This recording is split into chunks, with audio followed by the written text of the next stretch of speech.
Então, gente, a professora Elida Bogé aqui de volta, professora de Biologia, nesse projeto aqui do Governo do Estado do Maranhão, por meio da Secretaria de Educação, tá? No nosso cursinho aqui preparatório para o Enem e para o vestibular do PAS, né, da UEMA.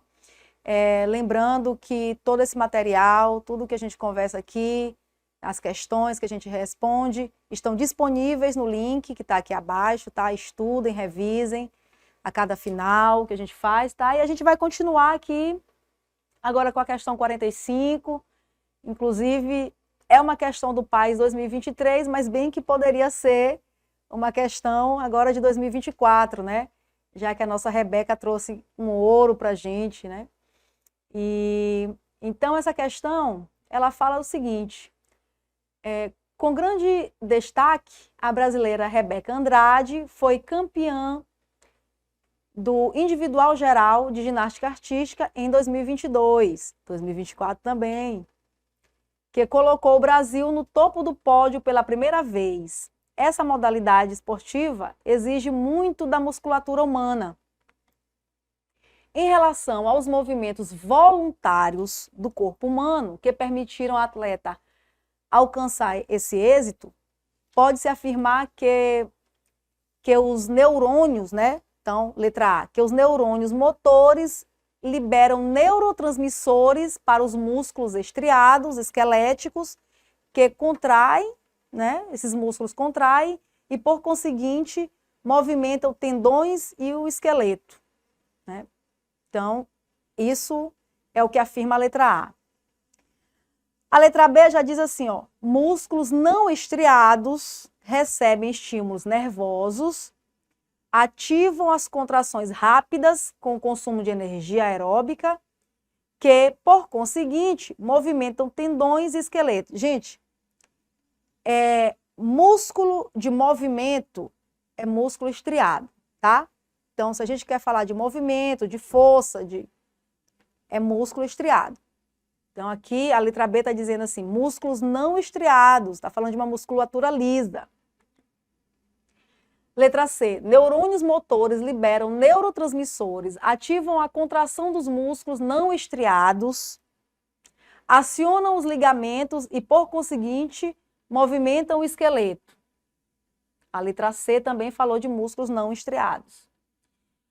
Letra D, músculos estriados, esqueléticos, são ativados por neurônios sensoriais e contraídos por meio de neurotransmissores. Por conseguinte, movimentam ligamentos e o esqueleto. Isso é o que diz a letra D. Letra E fala que neurônios motores liberam acetilcolina, induzem a contração dos músculos não estriados, por conseguinte, movimentam tendões e o esqueleto.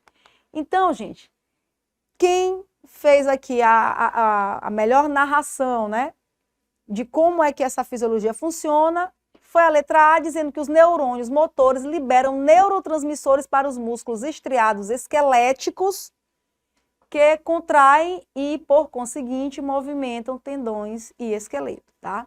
Então, lembrando, movimento, força, né? A coisa motora é com a musculatura estriada. Tudo bem? Então, letra A é a que responde a questão 45 e a gente passa aqui para a questão 46 do PAS 2022, que começa assim. A população global deverá atingir 8 bilhões em 15 de novembro de 2022. E a Índia deverá superar a China como o país mais populoso do mundo em 2023, de acordo com o relatório da World Population Prospect de 2022, divulgado nesta segunda-feira, no caso, no dia 11 de julho de 2022, no Dia Mundial da População. A população global está crescendo em um ritmo mais lento desde 1950, apresentando uma queda de 1% em 2020. As últimas projeções das Nações Unidas indicam que a população mundial deve chegar em 8,5 bilhões em 2030 e 9,7 bilhões em 2050. A estimativa é de que a população atinja um pico de cerca de 10,4 bilhões de pessoas durante a década de 2080 e permaneça neste nível até 2100. O crescimento da população humana deve-se à diminuição da taxa de mortalidade, aos avanços tecnológicos e à produção crescente de alimentos, além de avanços na medicina, né, que é um dos grandes avanços, de certa forma, até tecnológicos também, que levam a esse crescimento da população humana. Mesmo com esses avanços, parte da população mundial ainda passa fome, não tendo acesso a recursos básicos para a sobrevivência. Analise as situações a seguir.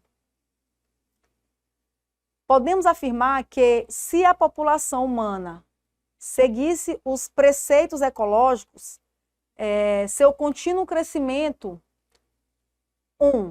alcançaria a capacidade de suporte do planeta e a população teria uma diminuição da densidade populacional por falta de recursos. Geraria um desequilíbrio ecológico, promovendo o aumento das populações de predadores naturais da espécie. 3. Desencadearia uma maior competição interespecífica por recursos naturais, levando à extinção de outras espécies. 4. Promoveria o aumento das populações de todas as outras espécies que compartilham os mesmos recursos da espécie humana. Então, se a gente for considerar os preceitos da ecologia, o que aconteceria, né? O que fala corretamente do que aconteceria com a espécie humana, né? E aí aqui, ó, quando a gente vê que as proposições 1, 2 e 3, né, as alternativas 1, 2 e 3, falam, né, descrevem o que aconteceria. Se a gente olha para a ecologia, a gente entende que a população alcançaria a capacidade de suporte do planeta e a população teria uma diminuição da densidade populacional por falta de recurso. Então, é um aumento, né, grande da população e não é acompanhado, portanto, com o aumento de recursos, e isso ia fazer com que a capacidade, né, de continuar se expandindo da população ia chegar num limite, né, porque simplesmente não há mais recurso para sustentar essa população e nem uma população maior, né? Então, o desequilíbrio ecológico promovendo o aumento da população de predadores naturais. Então, a ecologia, ela observa isso, né, nas espécies, ela olha que tem um aumento populacional ali e, na sequência, vem um aumento daquilo que controla aquela população, né? Então, isso aqui está correto, isso aqui é muito do universo dos estudos ecológicos. Desencadearia uma maior competição interespecífica por recursos naturais, levando à extinção. Então, ia começar uma competição pelos recursos. Se os recursos têm o seu limite, né, então vai começar ali, os grupos de seres vivos vão começar a competir, os grupos que se servem daquele mesmo recurso. Então, alguém ia ganhar e alguém ia sucumbir, né? Alguma população ia prevalecer sobre a outra. Então, isso aqui a ecologia descreve muito bem para vários grupos populacionais, né? Promoveria um aumento das populações, todas as outras espécies que compartilham os mesmos recursos. Pelo contrário, né? Se são várias espécies que compartilham o mesmo recurso e tem uma que está aumentando e as outras também, enfim, e o recurso não está acompanhando, então não tem ali todo mundo vai ganhar, não. É como a gente já falou anteriormente, né? Alguém vai ganhar, alguém vai perder. Então, 1, 2 e 3 apenas, tá? Questão 47, do PAS 2021, fala que numa pessoa de visão normal, os raios de luz passam pela córnea, que é a primeira lente do olho, e quando chega a outra lente, a retina, eles se juntam no mesmo ponto para formar a imagem. Então, a luz passa pelas lentes e aí chega num ponto em que ela faz o olho, né, a estrutura humana, a retina, faz a formação da imagem. No entanto, a pessoa míope tem o globo ocular mais longo, o que provoca a formação da imagem antes que a luz chegue até a retina, fazendo com que a pessoa tenha dificuldade de enxergar de longe. A miopia, bem como o albinismo, são exemplos clássicos de herança autossômica recessiva. Herança autossômica recessiva, enquadrando-se assim na primeira lei de Mendel, por se tratar de herança com dominância completa, ou seja, o tipo de herança com que Mendel trabalhou e formulou sua primeira lei. Qual a probabilidade de um casal ter um filho míope e albino, sabendo que o marido é heterozigoto para miopia e albinismo e que sua esposa é albina e míope? Então, gente, aqui a gente vai ter que vir para o quadro, tá? Fazer o heredogramazinho. Então, a gente está falando aqui, ó, de duas características, tá? Miopia e albinismo. Ele fala aqui no começo que a miopia é uma característica autossômica recessiva. Portanto, a miopia, ela é uma característica assim, ó, certo? Autossômica recessiva. Enquadrando-se assim na primeira lei. A dominância completa, ok, isso aqui é tudo descrição da característica. E ele fala que essa característica, né, de ser autossômica recessiva é também do albinismo. O albinismo, né, até para diferenciar, eu vou colocar assim, ó.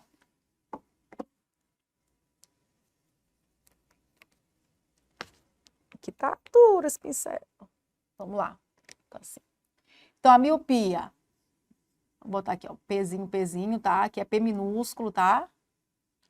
E o albinismo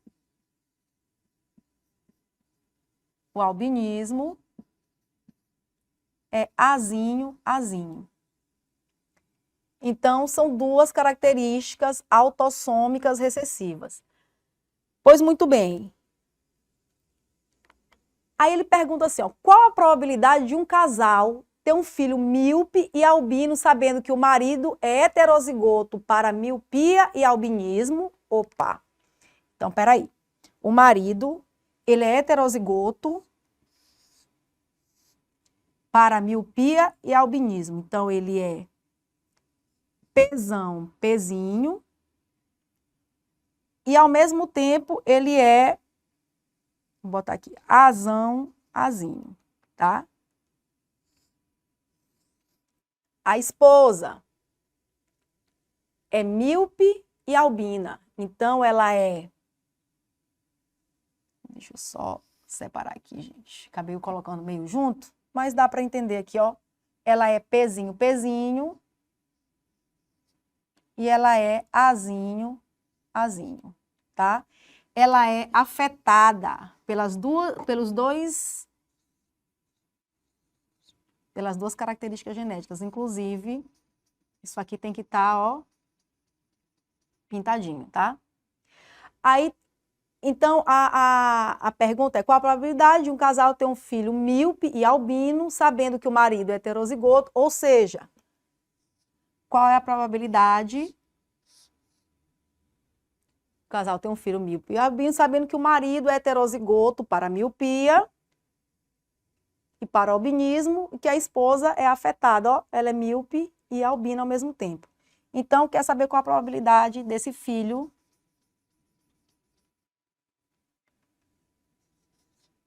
ser míope e albino, assim como a mãe, né? Pois muito bem, então,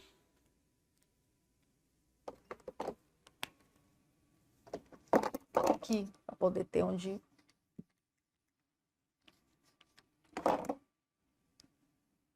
Então, vamos fazer aqui os cruzamentos, ó. O pai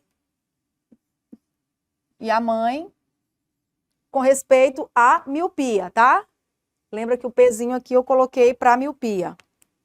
Então, como vai ser esse cruzamento? Ó, pezão, pezinho,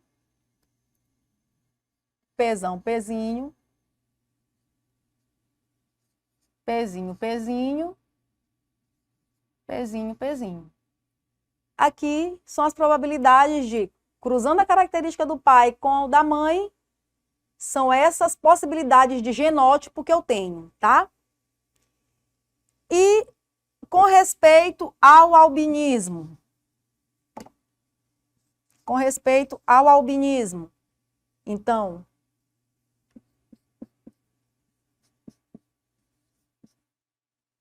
o pai heterozigoto, a mãe recessiva, tá?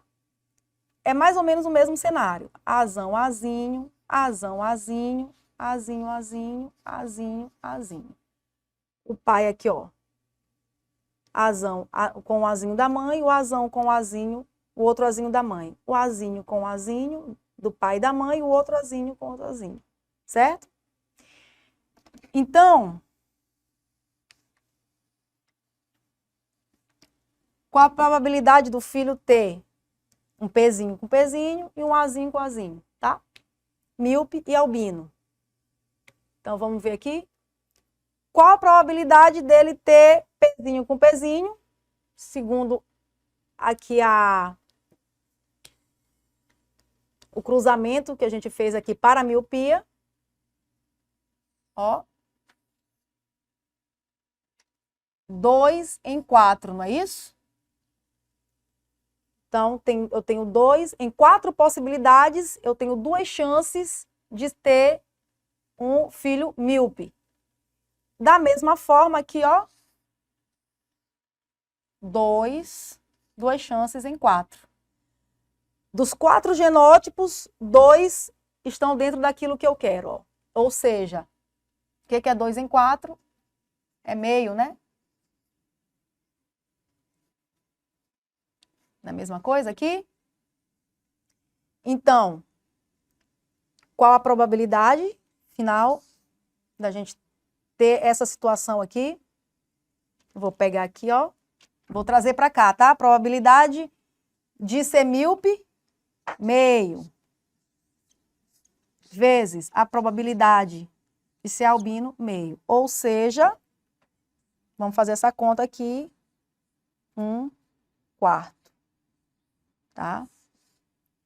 Ou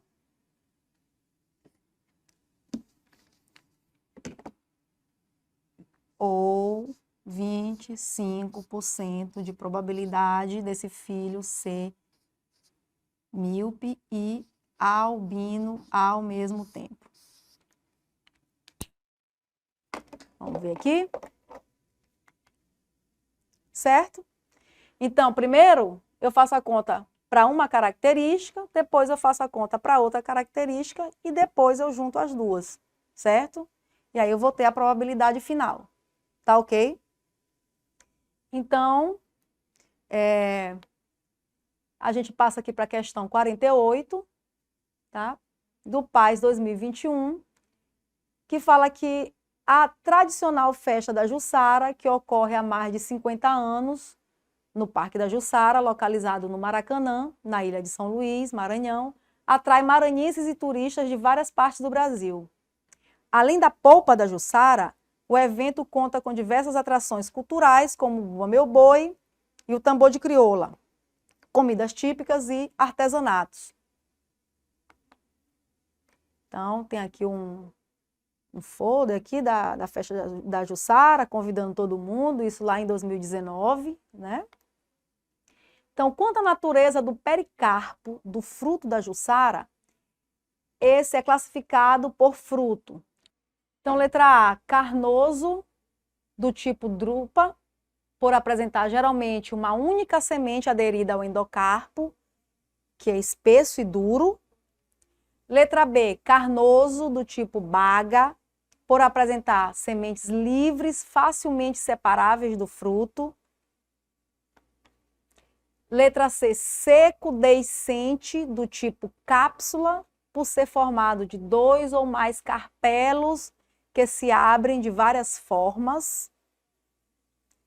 Letra D, seco, deiscente, do tipo vagem, por apresentar um único carpelo com uma ou várias sementes.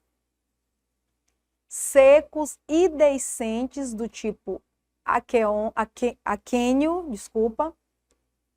por apresentar uma única semente ligada à parede do fruto. Gente, isso aqui são características botânicas, né? Então, a botânica, ela pede muito da nossa memorização, né? De memorizar como é o fruto de um grupo botânico, né? Como é que é um fruto, são os frutos das angiospermas, são os frutos das gimnospermas, os frutos, as flores, né? As partes botânicas. Isso é importante para vocês que vão fazer essas provas, Enem, vestibulares, né? Tem que memorizar, certo? Que são características. Então, diante dessas alternativas, a natureza, né, quanto à natureza do pericarpo do fruto da jussara, ele é classificado como carnoso, do tipo drupa, por apresentar geralmente uma única semente aderida ao endocarpo, que é espesso e duro, né? Então, a gente consegue perceber que é uma única semente por frutinho, né? Tem a polpa, né, carnosinha, aderida a essa semente, né, aderida ao endocarpo, que é espesso e é duro. Então, é preciso saber o que é o tipo drupa, é preciso saber quem é endocarpo, quem é pericarpo, que está lá, né, no conceito da questão, né, na pergunta, na verdade, da questão. Então, esses termos botânicos é preciso memorizar, certo? Então, a gente finaliza aqui, tá? Gosto sempre de lembrar que esse material está disponível no link e a gente volta depois resolvendo mais questões, tá ok?